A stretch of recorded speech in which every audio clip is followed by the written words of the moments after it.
Okay, well, good morning, everyone. I would like to welcome you to our third day of implementation trainings. And so it's been great to be working with everyone so far. Just wanted to bring your attention to the Nearpod link that will be used for the science presentation this morning. That is in the chat box. You should be able to just click on that. Be aware that once you have clicked on that Nearpod link, you'll be in that for a while, but then I will advance the slides in the Nearpod. But any of the participation that happens in the collaboration within Nearpod, you have to be in that screen or in that, you have to be accessing the Nearpod in order to participate. And then there's also the sign-in sheet that is there as well. So we will go ahead and get started. I just wanted to make you aware that there are two different trainings. One is the Standards Implementation Team training, and then one is the Early Learning Standards Roadshow. And so in the past, we have had some people that have attended this training that were looking for the Roadshow. If you want a general overview of the Roadshow or of the standards themselves and what's included in that content, that is the training for the Standards Roadshow, and the Midas course is listed here as 58314. If you are interested in the Standards Implementation Training training that you're in currently, this is the training for you. This is the training that we give where it gives kind of like a more in-depth view of each of the content areas, some of the research that went behind the creation of those standards, and then also allows you some time to consider and go back and plan on how you will train the teachers that are in your program to implement the new standards. So first, I would like to introduce myself. I'm Jamie Robinson, the preschool through second grade specialist here at USBE. And then it is my privilege to introduce you to Melissa Mendenhall, who is our elementary science specialist. So Melissa, go ahead and take some time to introduce yourself. Hi, everyone. I'm excited to be here today. As Jamie said, I'm Melissa Mendenhall, and I'm the elementary science and STEM specialist for the Utah State Board of Education. I'm looking forward to talking science. I can't think of anything better. It's going to be a great morning. Thanks, Melissa. So first, we're going to put you into some random breakouts, right? And this is the group that you'll stay with while you're working with myself and with Melissa through the science portion. Towards the end, when it comes to planning, that is when it would be very helpful for Jessica to have those numbers in front of your names. So if you are just joining us, Jessica, if you wouldn't mind putting that long list in the chat one more time. And then will you explain to them what you would like them to do really quickly?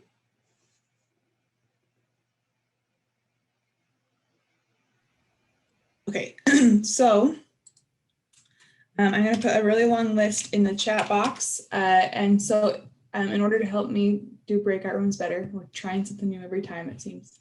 I'm going to ask you to find your program on this list, and whatever number is listed next to your program, if you can rename yourself in Zoom and put that number at the front of your name. You can do that by hitting the dots on your picture, and you can hit rename, or you can do it in the participant panel next to your name and hit rename in the more section. And so if you guys can do that, that'd be great. If you try and you still can't figure it out, don't worry, I'll go through and find those that didn't get it and fix it.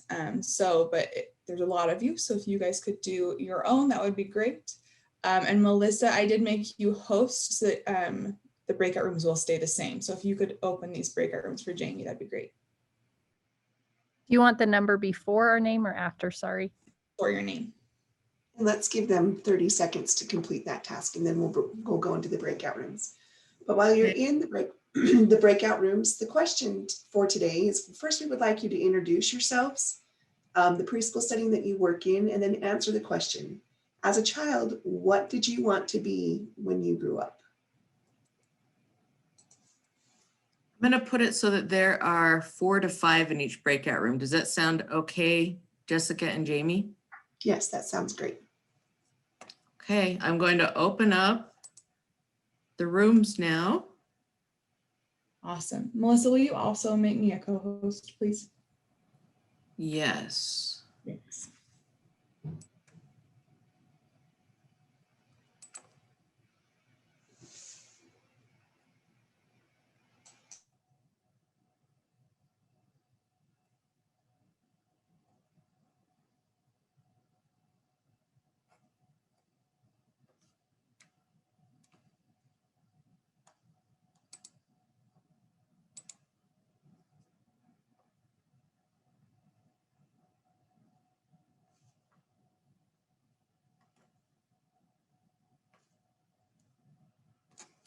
Jessica, I'm trying to just find you on the participant list. Well, I ran into the room, so that's why you probably couldn't do it. So then I came back. Oh. So now you I'll can. find, okay, there you are. I was like, where did she go? Disappeared. I was like, I'll participate. And I was like, wait, I probably should grab Oh, this no, thing. you should be a co-host right now. Yeah? I'm as a co-host. Okay, maybe. Okay. Yep, we're good. How long do you want them in these rooms?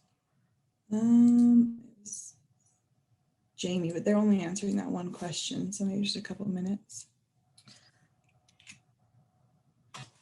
Wendy, I just dropped the Nearpod link in the chat.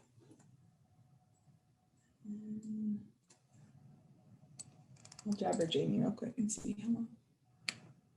Except for she's not on jabber.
Jamie says 7 minutes total.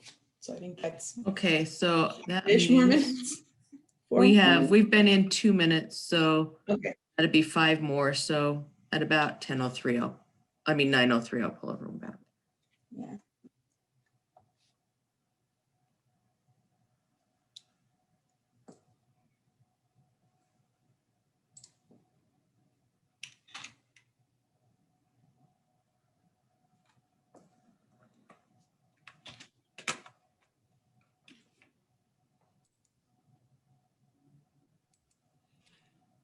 Jennifer, if you can hear me, I'm adding a number to your name to help me with breakout rooms later on.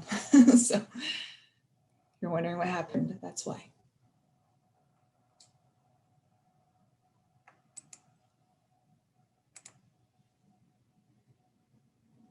Morning, Sam. Morning. Always I good was to like, see you. we were done, so I left. How are you? Good. Your group's done, Sam? Yeah, Maybe It we didn't don't take as very long long. as Jamie thinks. there was only 4 or 5 of us in the room, so it didn't take very long. Oh, maybe we'll go like,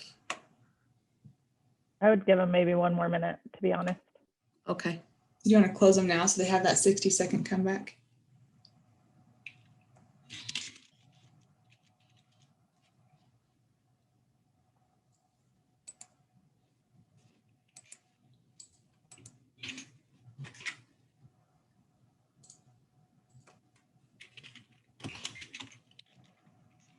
Hi, Carolyn.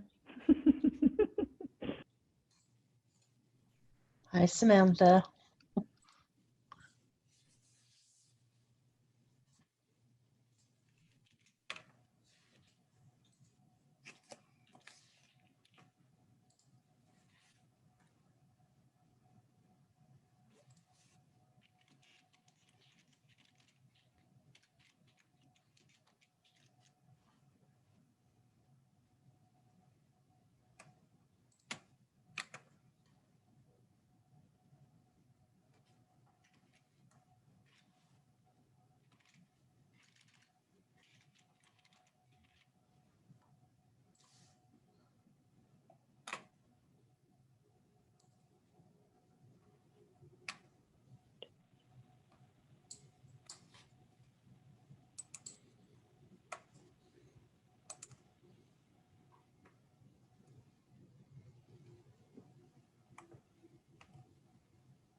Aha, I unmuted myself. So it looks like most of you are back from your breakout rooms. It's good to see you all, and I hope you had an opportunity to get to meet or to get to know your group.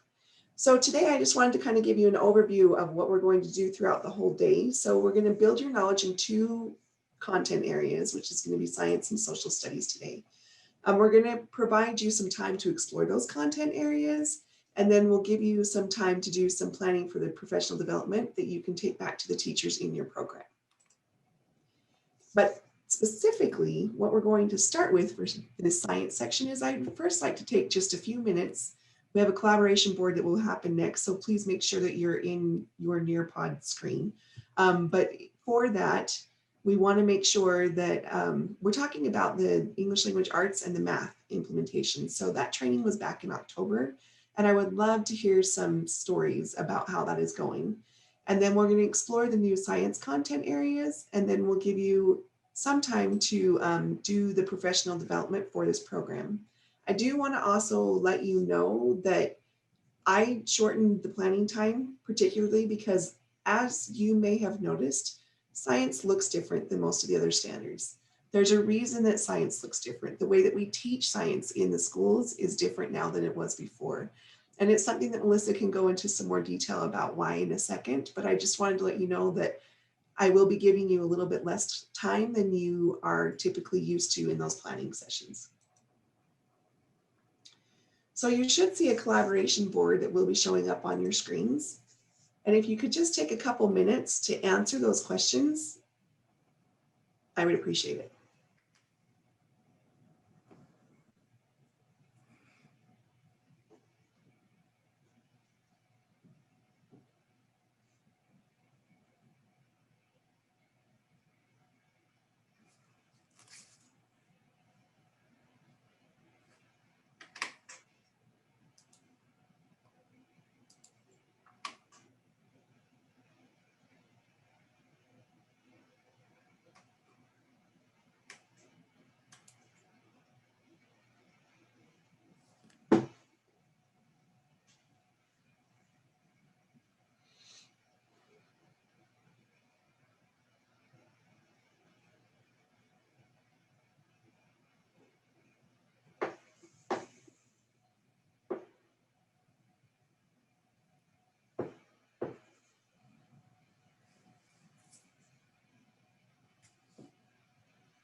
I'm loving the comments, you guys. I love the fact that people are starting to look at providing additional resources because of the content that they've been teaching. And then I know that it is the transition year for implementation. So I love the fact, like Linda, you had said, is that we haven't transitioned as a program. And kind of the way that we set up this training is that other content areas, they're usually revised at one time. And with our standards, we revised all 8 of them at the same time, right? So that's a lot to implement. So kind of the way that we designed this training is that we would do the training in 2 content areas and then slowly transition those 2 content areas. Then we would introduce 2 more, slowly transition those. So that was kind of our intent in setting up the training the way that we did. But I love those comments. I'm going to give you guys just probably 30 more seconds to read through those comments, and then we'll move on to the next slide.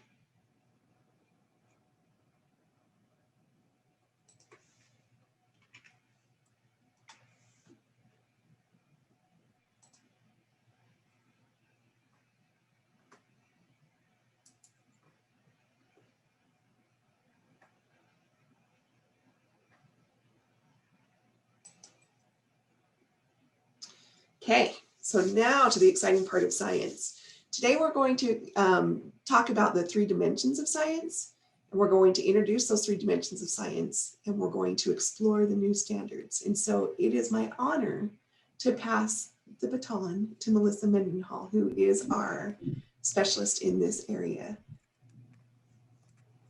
Hi, everyone. Oh, somebody. There we go. No echoes. That's good. I'm excited to be here with you today. Big changes in science this year, so we're going to have a fun time looking at that. Because of that, we have some maybe unique objectives for the day. Our first objective is to experience three-dimensional science instruction, or what this shift in science instruction might feel like. So that's something that you want to kind of pay close attention to, is how does this maybe feel similar or different to what you've been doing and what you're used to. Then our second objective is to introduce what this shift looks like, or the three dimensions of science. At that point, Jamie will take over when you explore your new science standards, because she'll be the one to best help you get into your standards. So I'll help you see what science instruction is like, what the shifts are for you, and then Jamie will take you into yours.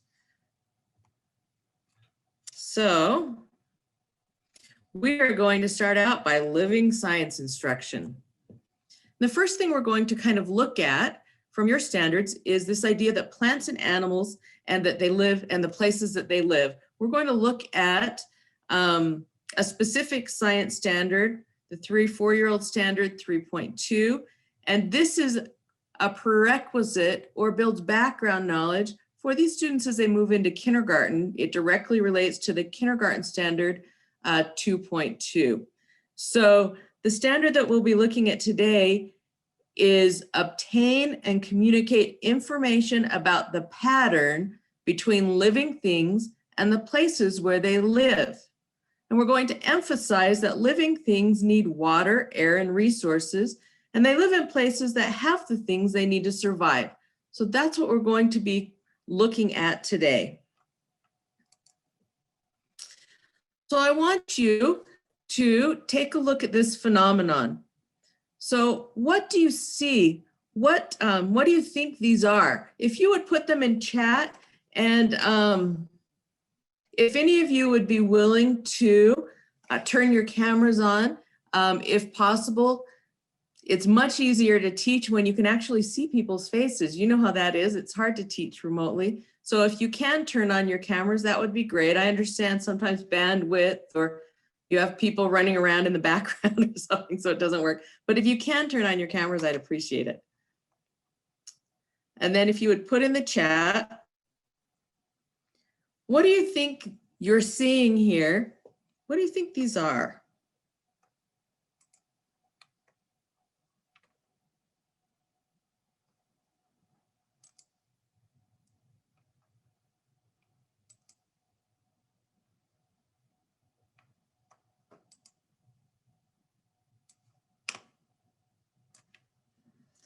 Okay, let's see. I'm seeing ant hills, a home for an animal, a termite mound, termite hill, and an ant hill. So I see lots of great ideas as to what you are seeing and what you think these are. Oops, hang on. Didn't want to go to the picture of it.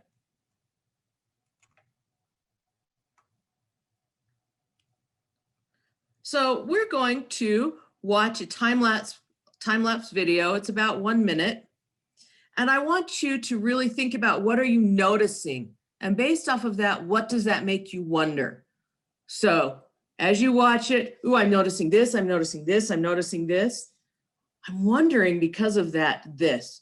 And will you put those ideas into the chat as you watch this? Oh, actually, I think we have a Nearpod for that, don't we, Jamie? To put in? Yep, we do. So you can put this in your Nearpod, what you're noticing and what you're wondering. Okay, here we go. Let's watch our phenomenon.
Okay, my friends.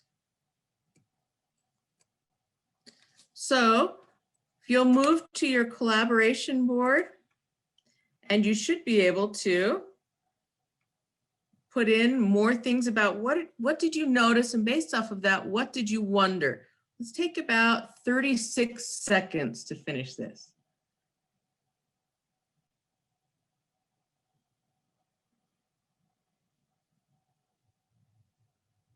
If you finish, go through and read some of the others. You can heart the ones that you like.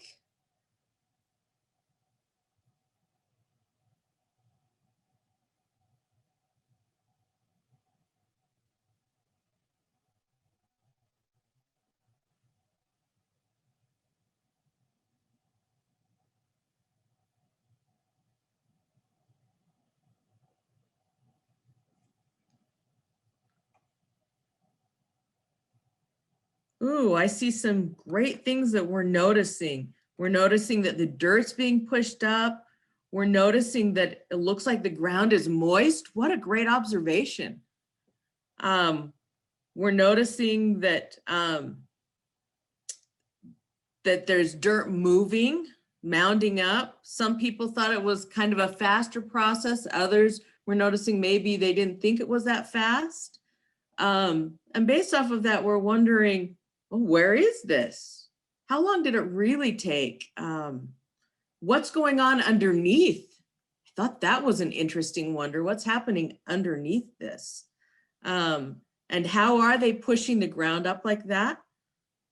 Why is it in 2 spots instead of 1? These are great wonderings. That's fabulous. I want you to keep those observations and those wonderings in mind as we think through the next little bit of time to see if maybe what we're learning might help you answer these questions. Okay, so we are going to look at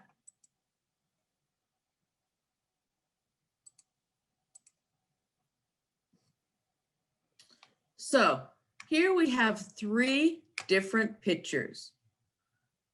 What's the same about all of these pictures? What are you thinking?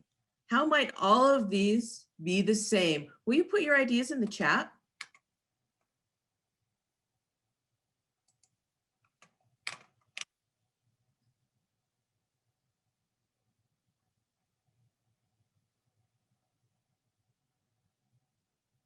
Oh, I'm seeing some interesting things. How they're all the same. There's openings. They're all in nature. Looks like they might be homes made by animals. They're all made of natural elements. That's a really interesting thing that's the same about all of these. Okay. So let's think about this. If these were homes, which animal do you think made each one? And why do you think that? So if any of you wouldn't mind unmuting and saying, I think this animal made this home and this is why I'm thinking that. Would you mind sharing? I'd like to share. I think the one picture with the pond and the branches is a beaver home. And the reason I think that is because I've actually been in the mountains and places where I've seen those. So I'm using past experiences to infer that. Wonderful. Would anyone else like to share?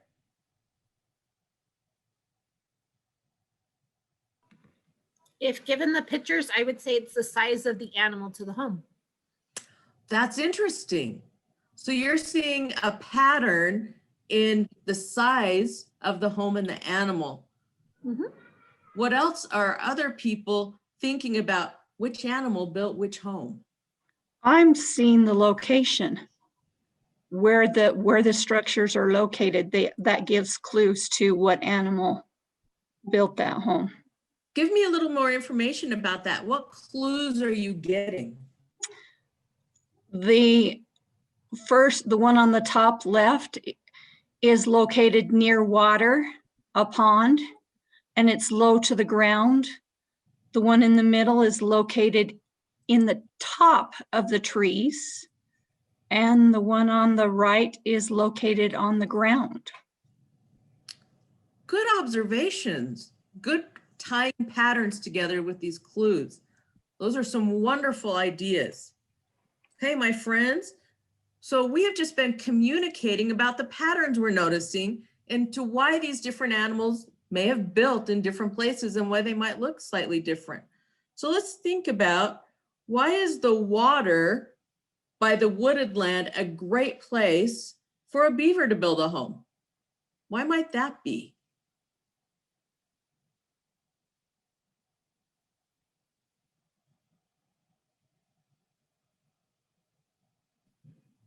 Do they catch fish to eat? I don't know. I don't know what beavers eat. So it might have to do with that helps them to survive, right? The resources there, gives them the resources they need. Good thinking. Could a beaver build his home in a tree? Would that make sense? Beavers need to be able to have the wood area for the trees and building their dams that create a different type of atmosphere and environment for other kinds of animals. Like the beaver dam isn't just its home, it does multiple purposes, and it needs to be in that area with water to do that. Oh, the beaver gets around in water, so it needs a home that's where it can get around and provide things that it needs, maybe like shelter and other resources. Good. So we're going to go back for just a minute.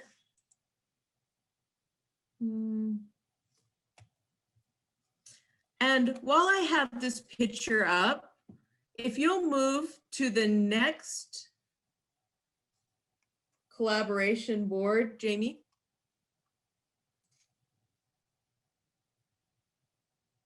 And while you're looking at this picture, my friends, will you notice right down in here why these different animals built their homes in the places that they did? What might be some of those reasons? And you can think of other animals that you know of, because some of you have already started using your background knowledge. So if you have other animals that you know of, why do they build their homes where they do? If you'll put those things in the collaboration board, let's take about 1 minute and 3 seconds to get our posts up.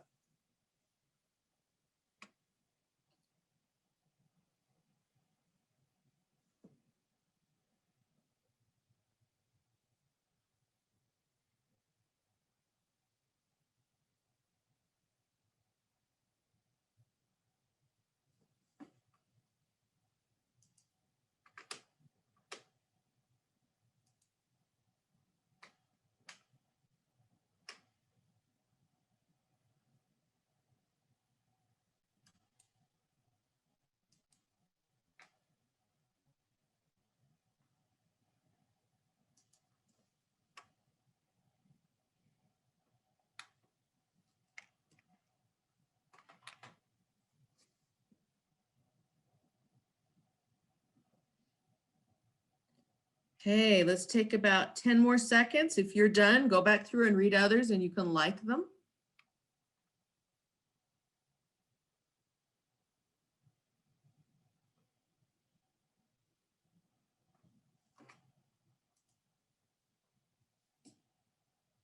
All right, my friends, as we look at this, I'm seeing lots of them that are saying they built their homes in these places to protect them, help them feel safe from predators, so to protect them, close to the resources that they need based on their needs for protection and resources.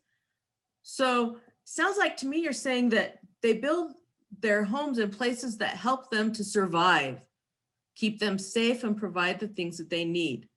Good thinking, good connections that you're making, good patterns. So let's think about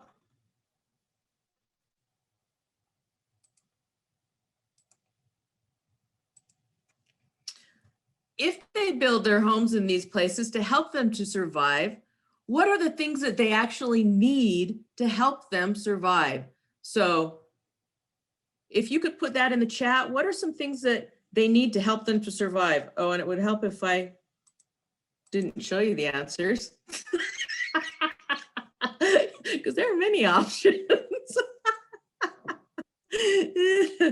So in the chat, if you'd put, why do they build their homes in those places that help them to survive? What helps them to survive? What are you thinking?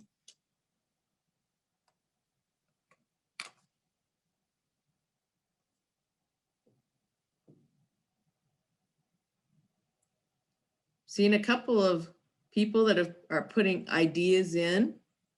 I see availability of food, water, air, shelter. So, and the shelter is part of the protection that we've been talking about to help them be safe. So it looks like we've kind of come to this consensus that to help them survive, these homes are in places that provide them shelter. They provide them with resources that they need, like water and food, maybe other things that they need to build their homes. So those are some of the things that we see as to why they live where they live.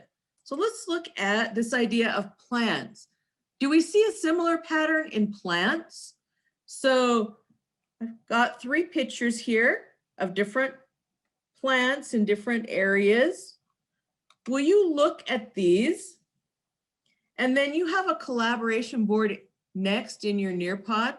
Will you put down, from what you're seeing, do you think plants need the same things? Do they need water? Do they need air? They need shelter and different resources that will help them? So put down what you're noticing in the patterns with plants and what they need to survive in the collaborate board. Okay, let's take 1 minute and 27 seconds. So your time starts now.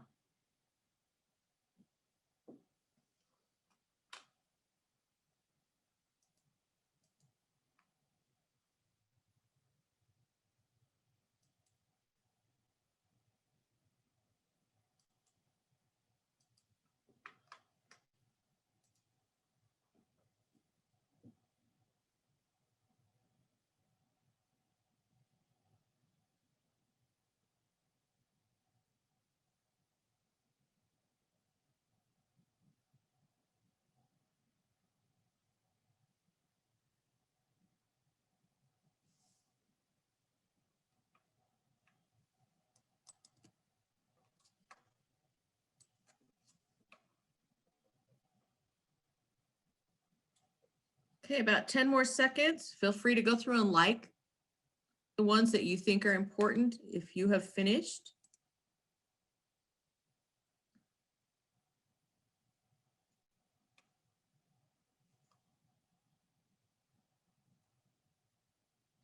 Okay, so let's think about then again this idea of the pattern that we're noticing for where plants live. People are seeing that they do need water and sunlight and air, so that's similar to what animals need. Some plants need more water, so that might affect where they choose to live. Seems like plants and animals need similar things to survive. So we're seeing that pattern. Oh, I'm seeing lots of great things. This one says they all need dirt and are planted in the ground. Possibly. That's something we could investigate more about to see if they all need dirt. Plants need similar things to survive, but they too go where they can survive. Oh, I think that's an interesting pattern we're noting, that they live where they can best survive, that has the resources that they need. Okay, my friends.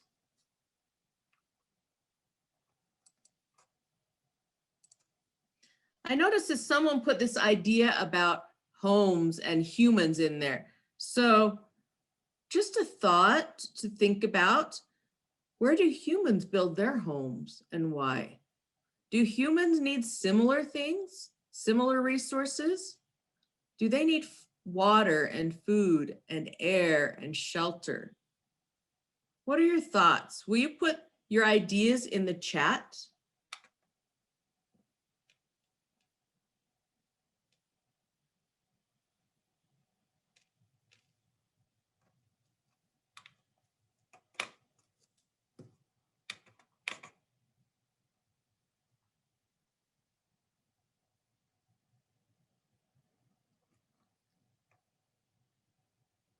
Oh, this is interesting. I'm seeing a few different patterns in what we're chatting now. A lot of people are saying nearness to family. Monica says all humans have basic needs, but they also might consider things like their jobs, close proximity to their job. Ooh, that could be a resources thing because they might need what their job provides to help them live. So it looks like humans too build and live in places that will help them best survive and thrive. And they might have different reasons for why they choose to live where they do. Like near family, that might help them survive and thrive better being near family. Okay, my friends, we are going to do a little bit of exploration now in groups. So we're going to look at gathering more information to then reason about it to see if these patterns we're noticing, is that really what's going on?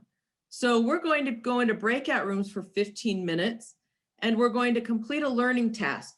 In the learning task, you'll see a couple of slides. If you'll read those couple of slides together with your breakout room, and then there's a task. So read the task carefully. That will send you on a little bit of individual kind of investigation to come back together. The end of your investigation, so by the end of the 15 minutes, you need to have your team ideas written down on this question. And so we're going to be looking at why do plants and animals live where they do, and what evidence can you find that supports your thinking? Okay, so in breakout rooms, you'll have 15 minutes. You're going to be going through the slides in the Nearpod. There are a couple that give you kind of a little bit more information. We're going to gather information. Then we're going to go out and investigate, doing a task on our own investigating, come back together as our breakout room, and have this question answered by the end of 15 minutes. Does anyone have any question about what we're going to do? Are we okay? Thumbs up, head nods. Oh, I see smiles. That's a good thing. Alexa smiles too. That's important. All right, my friends, it is 9:40. We will reconvene back here. I'll call you back at 9:55. By that point, we need to have done all of our tasks in our breakout room and have our question answered, okay? I'll see you at 9:55. Have a great time. Welcome back. I think we are all back. Hey, Jamie, can I have you share the results for the Nearpod so that we can look at them? Yes. I had to look, I was like, where is that at?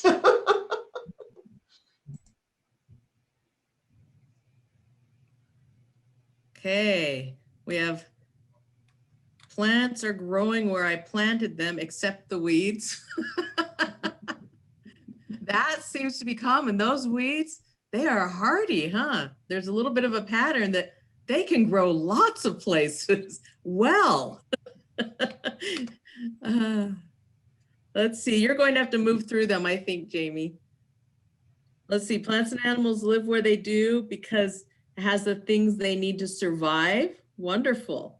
Hey, will you look down and see if you can see one that shows maybe that has a specific plant or animal that it talks about, and share that one?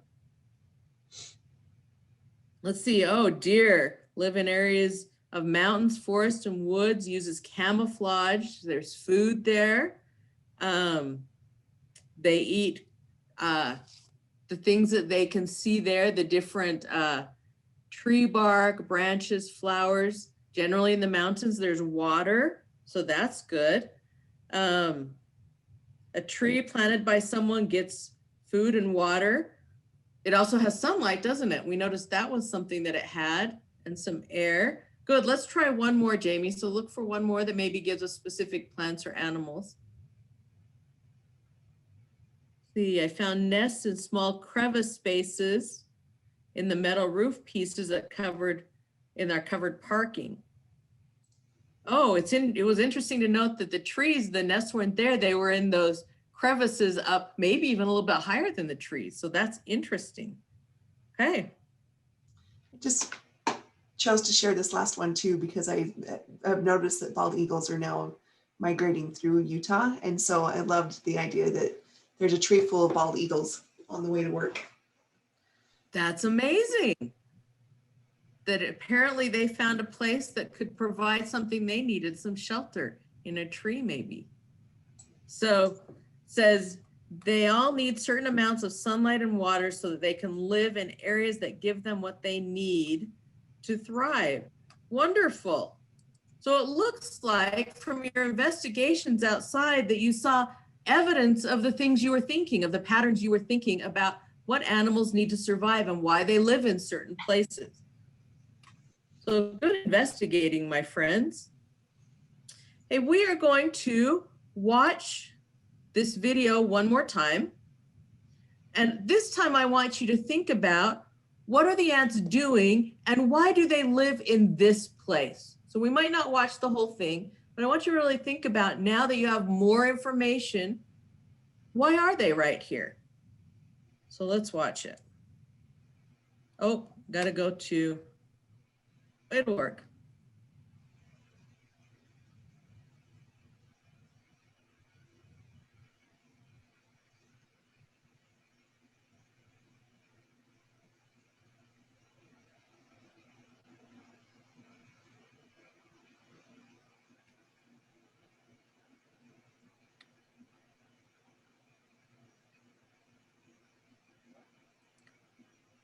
Okay, friends, based off of what you were seeing, what are you noticing now about why ants, what they're doing and why they are where they're at?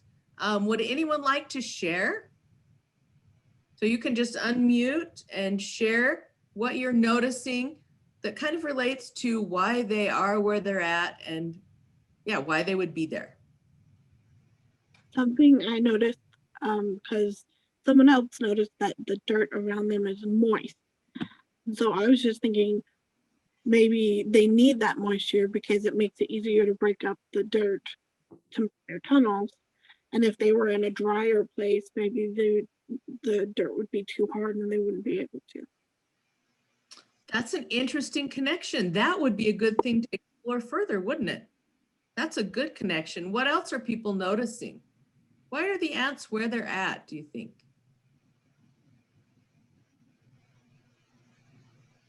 Availability of food. Looks like there's plants over there. Wonderful. So it's helping provide the things that they need to survive. Looks like there's some food. As was pointed out in the past one, the ground's kind of moist. So that tells me there must be water somehow available, right? Why do you think their houses are where they're at? Why might that be? I assume it's not a walking path, that it's somewhere safer. Nobody's going to stomp on them. Good. We didn't see any people walking by. We saw their little critters, but no major ones, didn't we? I think it's kind of interesting that someone said earlier, they're going down. I wonder what's happening down underneath. I'm wondering if maybe that might help even provide some protection for them to be able to go down under the ground too. That's something we could look at and investigate also, isn't it? Okay, my friends. So to finish off, we're going to now communicate this information that we've gathered, we've reasoned about. We're going to now take just a minute to communicate it. So on the Nearpod, the next slide in the Nearpod, you should be able to draw a picture of a plant or animal in its environment, and that was one of the terms you saw on the slide. So where it lives, what's happening around it. You should be able to draw a picture of your plant or animal in its surroundings, and then give just a short explanation. Why is it living where it's living? Okay, so this is individual kind of reflection time. So you have 3 minutes. So at 10:07, we'll come back and we'll kind of look at some of your ideas, all right? So on the Nearpod, you have 3 minutes, go. Okay, Jamie, will you select us some to look at? Oh, cool. This is my fabulous drawing of my little yellow tulip bulbs in the brown dirt under the white blue sky. Looks like something about they're waiting until spring. So this provides them maybe some shelter until spring. Will you find another one, Jamie? Oh, wow, look, here we have our deer or our elk. And we've got, it looks like it's in a wooded area, maybe a mountainous area that might help us to survive.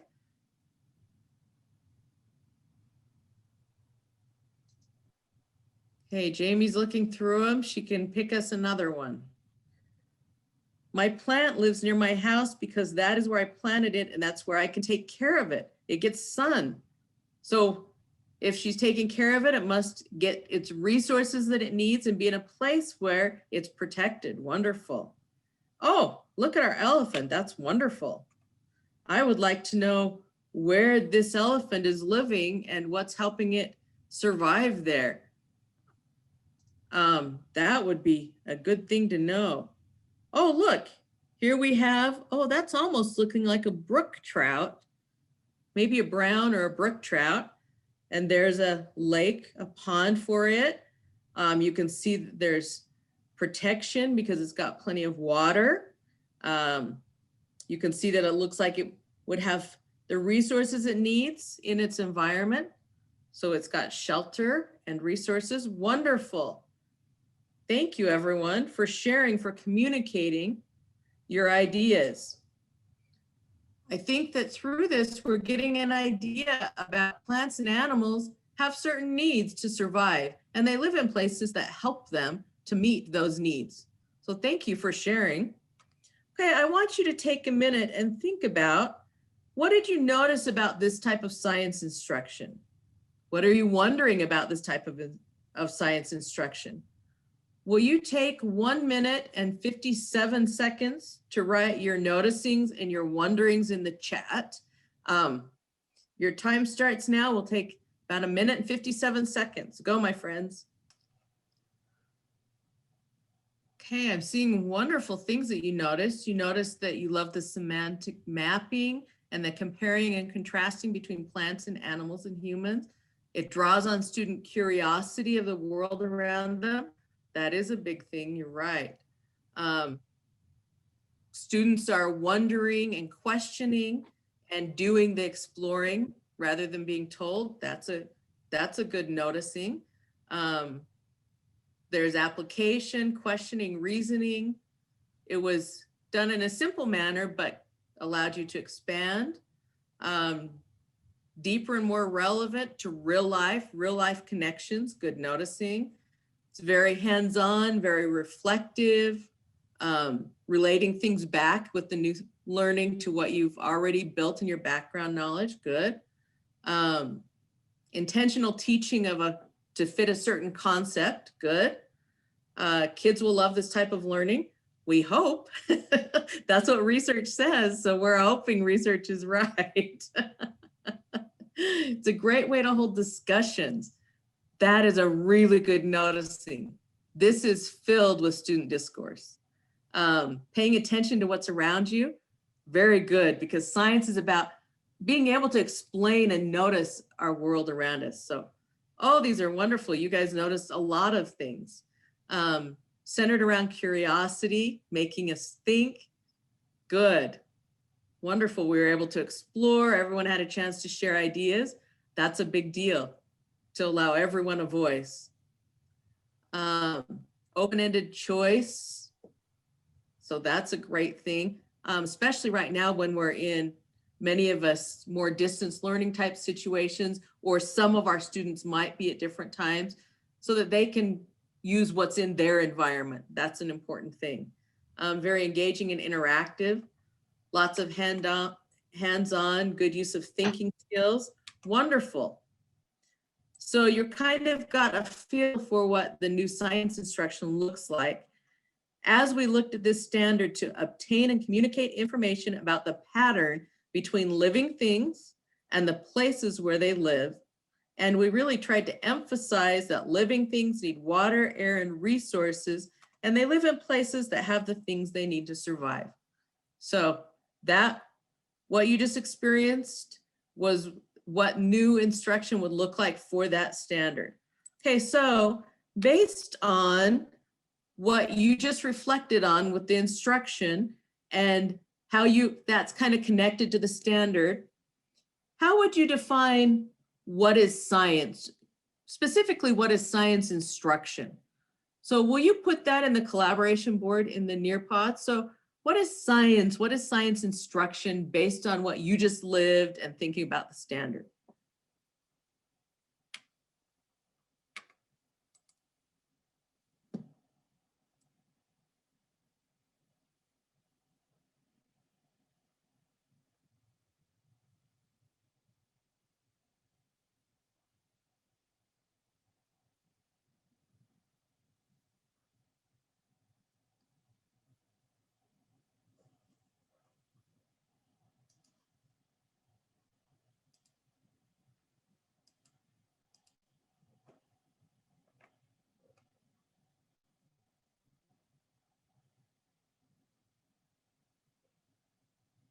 Okay, as you finish, you can look through and like the ones as you read them.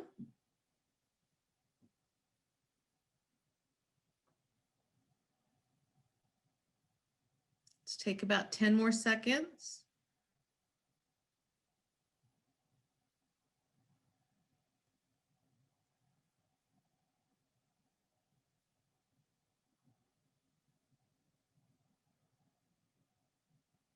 Okay, so this idea of what is science, and maybe more specifically, what is science instruction look like? Lots of exploring, intentional exploring. So I like that. It's not just free for all. There was definitely a point to where we were going. Engage in curiosity, good. Exploration and curiosity, asking questions to come up with answers and make sense of answers. So really thinking about sense making. Exploring and comparing, deeper exploration of the world around us and how it works. Good. I like this idea of predictions. You were able to now kind of think about, if I have a plant or an animal, why is it living where it's living? You could now predict why it's living where it's living and give some answers. So great. So we're helping them make mental models of different concepts. Wonderful. So that is what science instruction is all about. Jamie, I'm going to let you talk about this next one since you are the preschool expert. I am just the science education expert, well, of sorts when I read. So Melissa, just to kind of along those lines, and I think it's great, you guys have done some great reflection just looking at how this is very developmentally appropriate, this practice and the new way of science instruction leads exactly into what is appropriate for children. We're encouraging children to explore and learn through play. And as you saw, like it was, yes, it was set up to be directed, but it was also very much child-led. And the discussions and the open-ended questions and all of those things that naturally occur that are developmentally appropriate for students this age occurs through this method of science instruction. Just making sure, like you guys have said, it makes it more engaging and interactive. There's definitely some intentional teaching. It allows a lot for student discourse. And then just also that kids are pretty much wired to think this way. And so it's being specific and intentionally setting up learning opportunities for exploration and questioning. And that can build student knowledge. And I loved also the comment of how students and teachers were learning from one another at the same time. Okay, my friends, we're going to look, now that you've experienced science instruction and kind of thought a little bit about what you experienced, and Jamie kind of helped you think about why that might be developmentally appropriate. We're going to talk about the latest research, where this came about, so that then we can go into the specific shifts. What did I specifically do to make this happen? We had also talked about allowing them to take a 10-minute break at this time before we get started on this framework. And so that's fabulous. A 10-minute break. It's 10:18. You have until 10:28. Use your time wisely, my friend. See you at 10:28, not a second later. Okay, my friends, it is 10:28. So if you are back and you can turn your cameras back on, I would love to see you. It's always good to see who you're working with, if possible. I know there are sometimes that you can't. Thank you. So just kind of recap of where we've been. We've completed our first objective of the day, which was to live a new science standard, live new instruction. Now we're going to kind of look at our second objective, which was to think about these shifts. What does this mean? So you should see on your screen a framework for K-12 science education. So this came out it's a report that came out in 2012. And what it does is it compiled all of the research that was the foundation for our prior standards that came out in about 1996 and a few in 2003. So you can see they were almost 20 years old. Some were older than 20 years. That's a long time in research. We hope we learned something in the past 20 years. So it took all of that research, added onto it with the research that's occurred in the past 20 years to really say, how do students learn best now? So we're going to talk about the shifts that it discovered next. Maybe if I can get my mouse on the right screen. It's hard when you have 4 monitors going. Which monitor is it on? Okay, so we're going to talk about the biggest shift in the new science standards, and that's 3-dimensional science. So we're going to look at what is that all about, because what I built for you today to experience was built on these 3 dimensions. So the 3 dimensions really look at this idea that instruction should have 3 parts. In the past, science instruction was really about this idea, not of curiosity and wonder and sense making, but of let's memorize facts. Well, our students need more than that. They need these critical thinking skills now. So we have kind of 3 parts to science instruction. One of the parts is what scientists and engineers do. We call those the science and engineering practices. You'll see them written sometimes with just the letters SEP, science and engineering practices. Another new piece that this research has brought in is the idea that we call cross-cutting concepts, or you'll see the letter CCC. And that's how do scientists and engineers think? And as you experienced, we want our students to be thinking and making sense and talking about what they're seeing. So there's a lot of discourse, a lot of sense making through different thinking models to then finally come to understand what do scientists and engineers know and how can they apply that in other situations, similar situations. We call those the disciplinary core ideas. Disciplinary meaning they're categorized into different areas in science. So we have these 3 dimensions. So you'll see that written as 3D, 3-dimensional instruction. It has practices, cross-cutting concepts, and core ideas. So this is this kind of summarizes what this means. It says the 3 dimensions of science learning, practices, cross-cutting concepts, and disciplinary core ideas need to play a part in everything teachers and students do in science class. And they need to be woven together in a way that builds cumulatively. So that's the expectation. That's the big shift. And you can see kind of this analogy of a rope. All of these 3 dimensions together make the rope much stronger. So that's what we're hoping for science instruction.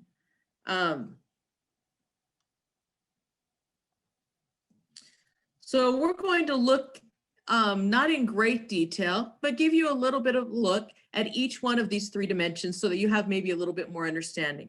So the science and engineering practices, or SEPs, what are they all about? I want you to think and write in the Nearpod, what are the different things that scientists do? So on the Collaborate board, will you put down, what are some things that scientists do? So let's take about a minute to brainstorm all the things that scientists do.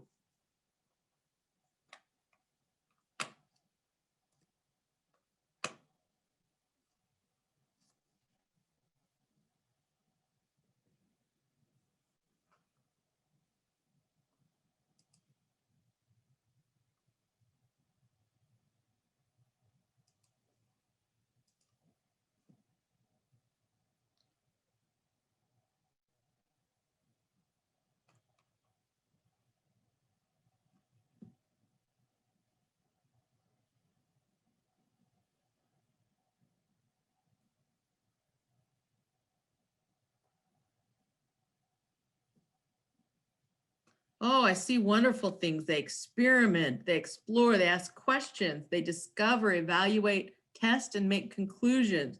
They interpret data and make connections. They observe, make predictions. They solve problems. They create models.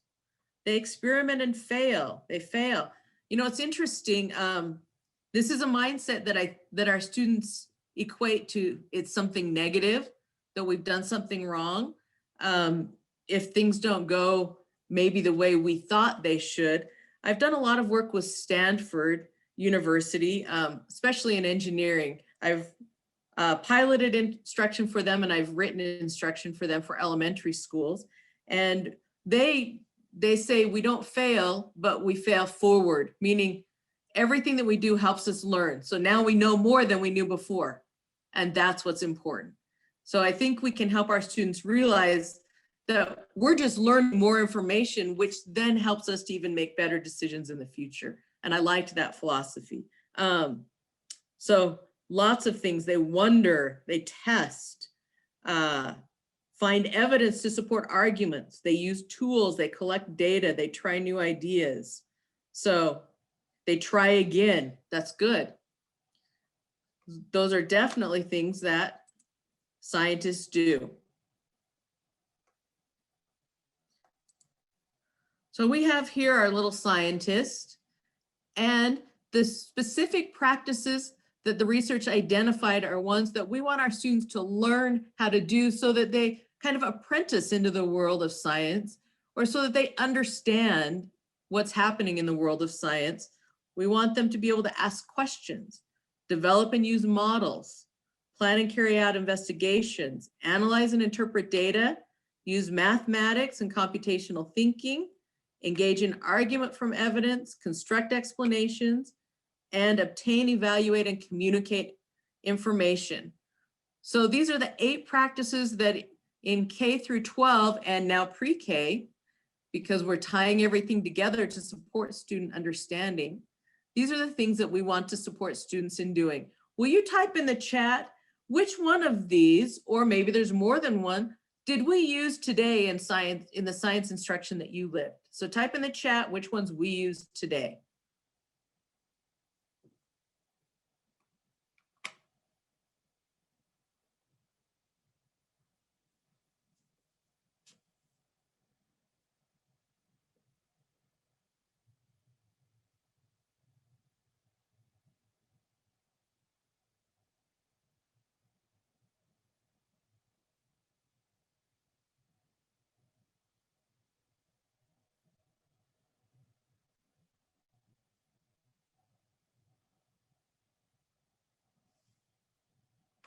Hey, I'm seeing lots of things. We did investigations, we constructed explanations, we asked questions, we obtained, evaluated, and communicated information. Good, we did lots of these. Now, that doesn't mean that every lesson should have all of them. That's unrealistic. However, when we're working like scientists, we will be using many of them probably at the same time. And there were many that I chose to use. There was one that I specifically kind of foregrounded while others supported it. And the one that I chose to foreground today was obtain, evaluate, and communicate information, because notice in your standard, that's right at the front of your standard. On the front of your standard, we'll always kind of give you information about which one you might want to foreground. However, I also used models, we used investigations, we collected and analyzed data. We asked questions. So we used lots of them to support, but this is the one I really focused on today. So that gives you a little idea about the science practices. They're what scientists do like science, like what students do like scientists. We're helping apprentice them into being, similar to a scientist. Okay, so we've talked about the practices. Next, we're going to talk about cross-cutting concepts, or how do scientists and engineers think. It's interesting, these new standards, while we want students to gain science conceptual understanding, really that takes kind of a back seat to these other 2, which is how are we acting and learning the skills of scientists, and how are we thinking or learning to think like a scientist. If we can do those two, then that will help us to build conceptual understanding. So to do this, we are going to, let me go to view for a minute. We're going to listen to, this is Helen Quinn. Oh, she's adorable. Just love her. She's amazing. She was the chairman for writing the framework that I talked to you about, compiling all this new research. And she's a physicist that works at Stanford University, but very realistic. She knows students and she knows how to support students. So she's going to give us, it's only like 1 minute and 22 seconds or something. She's going to tell us what are cross-cutting concepts. I've never heard or seen them anywhere else defined more succinctly and precisely. So I want you to listen to this and then come away with, be thinking, what is important to know about cross-cutting concepts? What are they? Okay, so let's listen to Helen Quinn.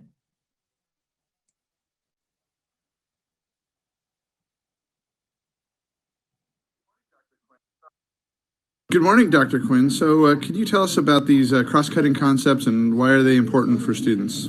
Well, I'd like to use an analogy. Students have to build a structure of knowledge in their brain. And in order to build a structure, you need 3 things. I start with a quote from Henri Poincaré. He says, "Science is made of facts, as a house is made of stones. But a collection of facts is no more a science than a pile of stones is a house." And this is the way we've been teaching science. We've been giving students a collection of facts. What they need to build the house of knowledge in their brain, the structure that research says makes for effective use of knowledge, is they need not only the facts, but they need the tools and practices to build the house, that is the science and engineering practices. And they need some vision of what it is they're trying to build. They need some big questions they can ask so that they can begin to form meaningful structures. And that is what the cross-cutting concepts give them. Each cross-cutting concept is a lens that allows you to look at a problem and ask questions and know where you're going with those questions. Just as to build a building, you have to know where you're going with the overall planning. So the cross-cutting concepts set the context for asking the right questions in order to be productive in tackling problems. And those concepts are essential to building strong knowledge structures. Isn't she adorable? Oh, I just want to squeeze her. She's so cute. She's just a tiny little thing, but man, she's amazing. So will you put in the chat what insights you had about cross-cutting concepts while you listened to adorable Helen Quinn?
I'm seeing lots of great insights. You're seeing that the cross-cutting concepts really provide the whole picture.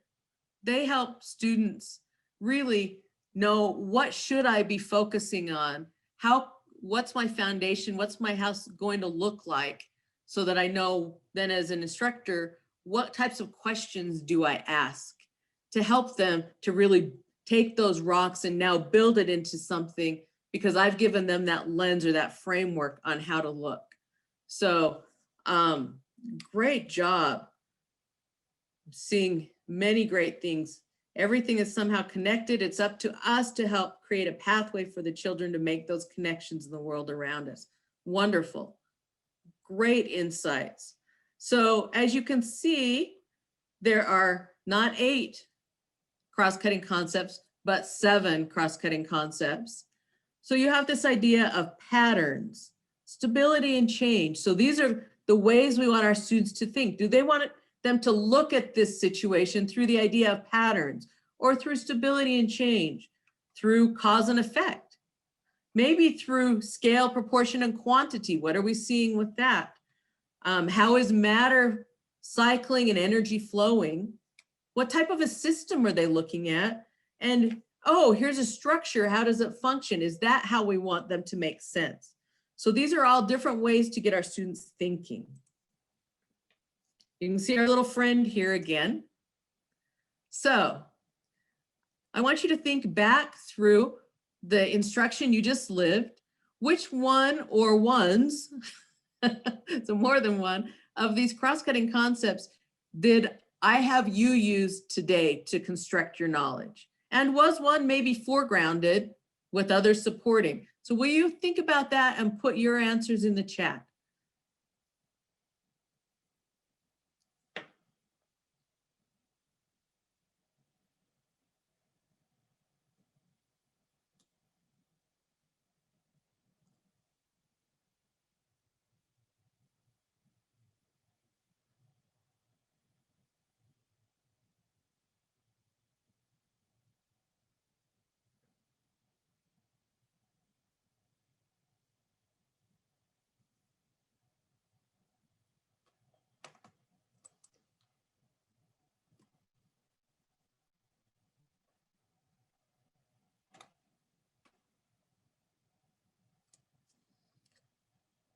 Seeing great answers. I did use many of them. You're absolutely right. Just like the science and engineering practices, when we help frame our students' thinking, many of these ideas go together to help make sense. The one that I foregrounded for you today was patterns. And you'll notice in your standards as you look through them that the cross-cutting concept is always underlined. It's kind of a big deal because that's how we want our students to construct understanding. So we need to know what that is.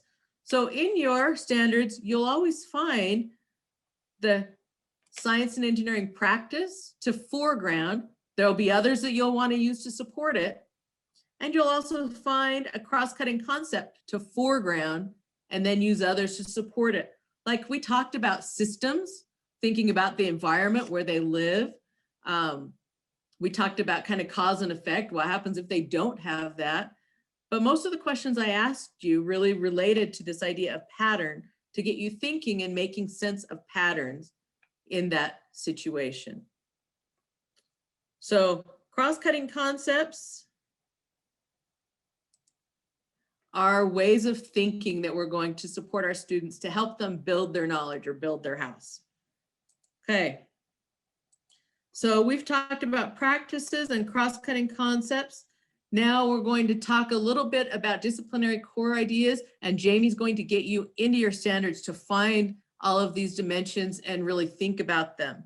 For disciplinary core ideas, those are no longer memorizing facts. It is about understanding different concepts.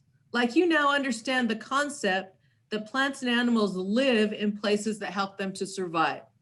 That's a concept. You didn't memorize, well, deer live in this habitat and this is why. Because now you can take your conceptual understanding and apply it in many different ways. So that's kind of a different way of looking at building knowledge. Specifically, they've said there are 4 kind of areas that we want our students to build knowledge. We want them to build knowledge of physical sciences, of life sciences, of earth and space sciences, and of engineering design. I believe that in preschool, we aren't focusing on engineering design. We'll leave that to K-12, but are focusing on the other 3. Is that correct, Jamie? Yes. So really helping them get this foundational understanding of what are the, what's happening in physical science, what's happening in life science, what's happening in earth and space science. So Jamie is going to take over now and get you into your new standards to see kind of how this all fits in and fits together. But man, I've had a great time, and I'll be with you through the end of your science part, but you guys are amazing. Everyone take your hand. Put on your back. Say, amazing job. You guys did great. Thank you for all of your hard work today. And I'll turn the time over to Jamie to get you into your standards. So as Melissa had just explained to you, and I'm so grateful to have Melissa here today to talk to us about all that she has shared with us today. And I'm hoping that you feel more comfortable with the science standards the way they are written.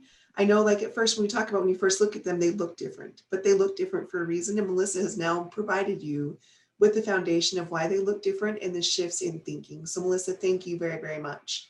On the Nearpod, I would like you to go to page 74 of the science standards. And I want you to look through those 10 standards and identify which disciplinary core idea is being referenced. And so if you'll just put down like number 1, and then if it relates to life science, you can put LS for life science. So I'll go ahead and give you 3 to 5 minutes to go through those standards.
Okay, I'm starting to see some answers come in. We'll give you probably 1 more minute.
Okay, so I'm going to share some of the results. Some have said, so we've gone through, and the weather relates to the physical sciences. Light is the earth and systems, and living things are life sciences, and matter and motion is also physical science. And then you can see how it's kind of broken down here, that in the 3 to 4s. One thing that I appreciate you adding on here where it says 3 to 4, Debbie, you did notice that this is an early learning band. For you, those of you that may not be aware, we did make this an early learning band for both 3 and 4-year-olds, just like in the K through 12 standards, there's a K through 12 band, a 3 through 5 band, a 6 through 8, and then upper, right, Melissa, like 9 through 12. So those are some great responses, you guys. Thank you. So I hope that gave you an opportunity to kind of get into the standards a little bit. So you can now see, like, we made that practices are what the scientists do. The cross-cutting concepts are how scientists think. And then the core ideas are really what scientists and engineers know. And so those are just kind of the different areas. With the engineering, the writing committee didn't want to necessarily put engineering in the standards. They were wondering if it might be too developmentally high for a lot of our students, but that does not mean that you cannot practice the engineering concepts of building ramps and looking at how things are, you know, like just thinking about the different tools of motion and things. And so realize that if we're not telling you can't teach engineering in your classroom, we just didn't necessarily put it in the standards. So if you could now go into, I want you to go back to the introduction itself. And I would like you to just take some time to read pages 72 and 73 and consider what connections you are now able to make between the science instruction that you just experienced and the 3 dimensions of science to help deepen your understanding of that introduction. So I'll give you 3 minutes to read through that. And I saw Lucinda, thank you for your responses. Just that we are starting to ask a lot of questions. We're starting to continue that cycle of investigation and thinking around science. And also Leanne's comment about how kids are natural investigators and we need to help them think and problem solve. And science is all about taking in the world around you and why things are the way they are. And so I love that. So we need to help them describe what they are seeing, what they're hearing, using questions about, I wonder what would happen if. And so Marie also did that engagement in wonder. So this is great, you guys. Thank you so much. As you guys saw when you were going through the 10 standards, you noticed that strand 1 specifically dealt with light, or with weather, I'm sorry. Strand 2 was light, strand 3 was living things, and strand 4 was matters and motion. So I would like to now give you guys, we're going to take 5 minutes for you to do a virtual field trip. And during that 5 minutes, you'll have a chance to go through those standards and kind of read them and just kind of go through them on your own. But just start thinking about, like, what are some of the things that you're most excited to try, and what else did you notice about these standards? I also challenge you guys to think about, like, what this might look like when you're excited to try, and how you'll make this live instruction of science in your classrooms too. Just like Melissa showed us with the 1 standard today, what are some other ways you can think of with the other 9 standards to help make this come to life in the classroom?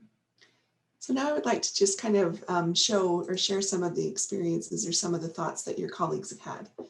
And so I really like the idea that was shared is that I've incorporated a lot of science experiments and exploration into my lessons this year that hits many of the new standards, and the kids love it. Again, that is why we are here, right? They're always engaged and attentive when it comes to science. Also, excited to teach the question and answers and plan and carry out investigations. I'm excited to see what students are really interested in and what they want to investigate in.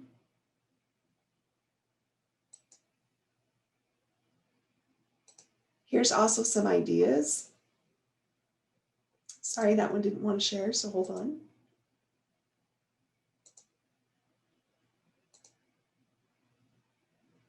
Just how easy it would be to find patterns in real world and to focus on the point. And then I know there was also a comment from a speech and language pathologist that just talked about how natural it is to be able to teach things like cause and effect and categorization and all of those things, that she can keep track of like what students' IEP goals they're working on through just conversations and communication that is happening with science experimentation. So I love all of this idea. So we're going to go ahead and break into rooms in just a few minutes to Hey, just, Jamie? yes, Can I make Melissa? one comment on the standards, just that I think might be something for people to note. Yeah. If you'll notice, as you look through your standards, really two cross-cutting concepts are kind of foregrounded for you. This idea of patterns and cause and effect. So those are kind of the foregrounded ones for pre-K. That doesn't mean that the other 5 of the 7 cross-cutting concepts aren't important. You'll use them at different times and you'll want to be aware of them and help students think about them. But this kind of helps you focus their attention. The same thing with the practices. You'll notice that obtaining and communicating information, as well as planning and carrying out investigations, which an investigation can be observational too, not necessarily experimental. Those are kind of the foregrounded ones.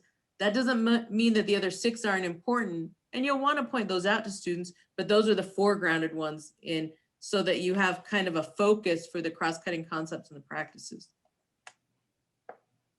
Sorry. No, you're totally fine, Melissa. Thank you. This is just a short review. When we were doing English language arts and math at the last session, we just kind of talked about Utah's professional learning standards. And that when you're developing professional development for your teachers, you should be looking at all 8 of these components when you're planning professional development. And so that's just kind of like a refresher there. You also want to make sure that when you're planning professional development, that of course we're accessing this, they have access to the standards. You have access to the strategies and activities through UEN. If any of you need those websites added to the chat box, please let us know, and Jared or Jessica will add those in there.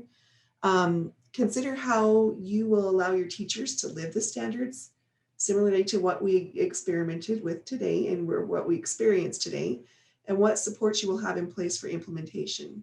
So here's a link to the planning consideration checklist. And then just as you're designing that professional development, think about how you're going to engage your teachers, what standards you're going to be teaching, how it's going to be accessible, and then what is going to be the next steps in the follow through. Kind of like, what will you follow through with them, but also are they making the extensions, are they adding the extension and support ideas, the resources, and the materials? And so that's the next slide. So we're going to go ahead and put you guys into groups for the next 15 minutes. Jessica has worked really hard to make sure that there's a smooth transition so that you're in with your teams. If you do not end up getting sent to a room, we will shortly put you in one. So Jessica, if you want to go ahead and put them, does anybody have any questions about what you need to do while you're in your group?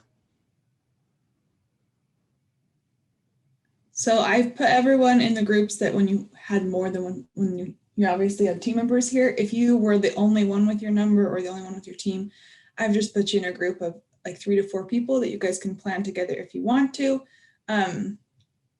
If you are here with a team member and that didn't get communicated to me, just let me know and I can move you guys, but I think we're good to go. So I'll open the rooms and then you guys will have to accept it and head on in there.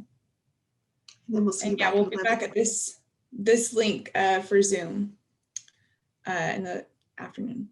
Well, we'll come back at 11:25 before we close out for today. So welcome back, everybody. I just wanted to kind of reiterate a little bit of what we've done today and what our agenda was for this session.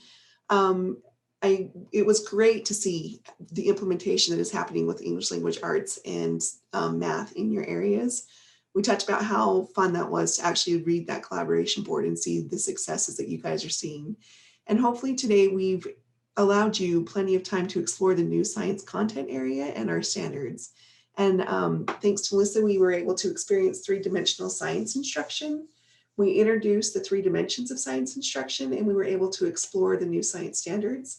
And then we were able to give you a little bit of time to plan professional development for your program. Are there any questions about anything related to science or the agenda for today before I talk about some other business items. And I love that most of you have your cameras on right now, because there are so many faces that I'm like, yay, I love seeing your faces. Okay, so what you'll notice in the chat box is I have added, you guys, thank you very, very much for your time. We know how busy you are, but if this is the first time, because some people are new to this training, so if this is the first time you've attended the training course, please make sure you register for this Midas course. Jessica, would you, or Jared, would you mind throwing in the sign-in sheet just one last time? And then if you are an LEA that is currently signed up to receive USBE credit, we did have a meeting this morning at 8:45 with a PowerPoint and just a survey at the end to ask which kind of credit you would like. And so if you weren't able to attend that meeting today, the recording will be thrown in the folder. Or I can't put it in right now because it's still processing, but as soon as it's done and we're done with this meeting, I'll be able to post it. And then I just wanted to let you guys know, like, here's the access to the science participant folder. You'll find the resources in there and the PowerPoint and everything that we use today. So Melissa and I have no problem if you would like to use any of that PowerPoint in your trainings with your teachers. And so just wanted to let you know that it is there for you as a resource. And do you have any further questions for Melissa and I? I do, Jamie. So I'm not an LEA, but I do want USBE credit. So do I also need to complete that? I think that USBE credits can only be provided to people that are in the school districts. But you will get. So I'm in Salt Lake School District. I'm an SLP in Salt Lake City School District. So if I want USBE, do I also need to do that? Yes. LEA is just another term for school district. It just means local education agency. Okay, well, yeah, so LEA is usually for an administrator, and I'm not, so that's why I was asking. Okay, I requested access then. Do I just watch for that? Yes. Okay. If you completed the survey saying that you want USBE credit, watch your email in the next few days, hopefully at least by next Friday, for an invitation for the Canvas course. You might need to check your other folder or junk folder since it comes from the Canvas program itself, but that will have the access to where you need to submit the assignment to receive the USBE credit. Okay, I will check that. Thank you. And then just wanted to let you know, it is the same Zoom link to join this afternoon session with Jared for social studies. And so we will reconvene at 1 o'clock. Can I ask one quick question, Jamie? Sorry, Michelle. this is just a follow-up about the USBE credit. So I have been hoping to get USBE credit for each of these, but I've never received an email from the Canvas. Should I have gotten one on each of the other? It will be granted at the very end of the implementation course. So after March 3rd, I would probably expect to see it about the middle of March. Okay, sounds great. Thank you. You're welcome.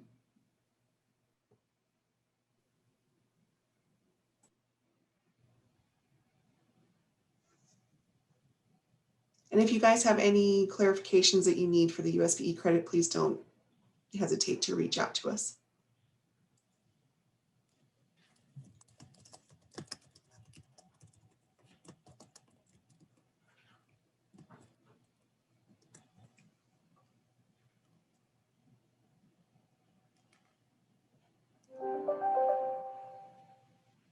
Hey, Jamie, I have a question for you.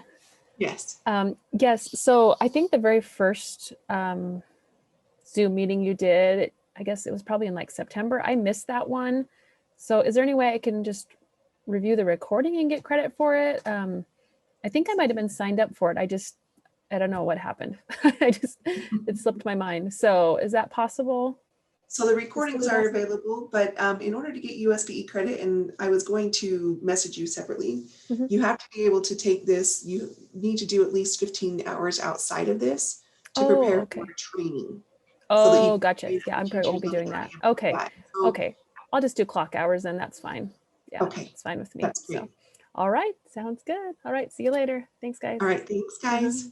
Oh, and Lisa, we do have recordings. Okay, of that on first training. that folder. Okay, so I can just review that. Okay, perfect. All right, thank And then you. just let me know when you've got it completed and we'll make sure to get you those seat hours, okay? Okay, perfect. Thank you so much. You're welcome. Yeah. Hey, Jamie, I just wanted to clarify on the clock hours, we get the certificate for that at the end of all the presentations, correct? Yes. Okay, perfect. I was just gathering professional development hours. Yes. So when we're done with the 4th, after March 5th, so I would expect probably like the middle of March, you'll have, your credit will show up on your Midas course.